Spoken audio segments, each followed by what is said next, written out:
The topic is sensitive, important, and highly controversial.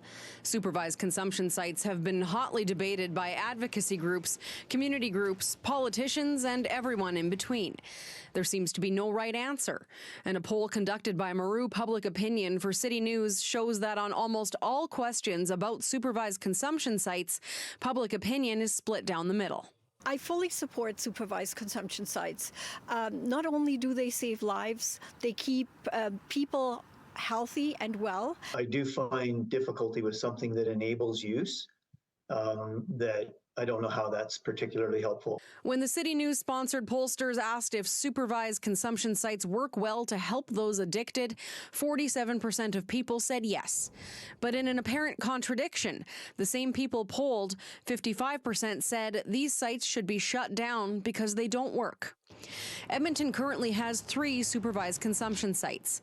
In the first quarter of 2024, 454 different people used the 3 sites 10,265 times.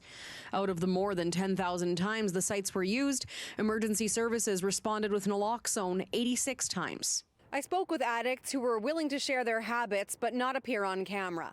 One man said he does inject drugs but prefers to do so directly outside the supervised consumption site and has never gone in. Another man said he knows people who regularly use a site and has gone in himself out of curiosity. He said the workers are kind and compassionate.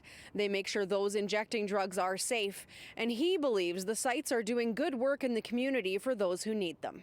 When asked if adequate consideration is given to communities where sites are placed, 52% of Edmontonians agreed.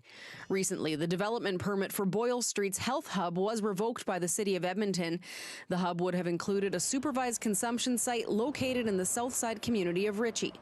Boyle Street is back in court in mid-October to appeal the decision. Rob Bly is one of the members of Scona Concerned Citizens, a group vocally opposed to the opening of a supervised consumption site in their neighborhood. We know there's a vulnerable population that need help, but don't cause harm to a vibrant neighborhood. And we've witnessed the consequences of these types of sites. We've seen drug use and the consequence of that in terms of stabbings and assaults and all kinds of things like that. Vandalism. Petra Schultz is one of the founders of Moms Stop the Harm. She founded the advocacy group after her son Danny died in 2014, a victim of the drug poisoning crisis. People are dying in every community. If you say not in my community, what would you say if it was your child? Think about the people who are directly affected. Losing a child is the kind of grief that you learn to live with, but it never goes away. On September 24th, the Alberta government announced its intentions to close the only supervised consumption site in Red Deer at the request of City Council, saying it would be replaced with options focused on health, wellness, and recovery. In a statement to City News, Minister of Mental Health and Addictions Dan Williams says, in part, the Alberta recovery model is our solution to the addiction crisis that has ravaged our families and communities for far too long. The status quo solution to sit back and leave people in addiction is not an option. We will continue with a focus on giving people treatment, recovery, and a second lease on life. Recovery works when you're alive. Dead people don't recover. While most poll results about supervised consumption sites were nearly 50-50, one question did stand out with a majority opinion.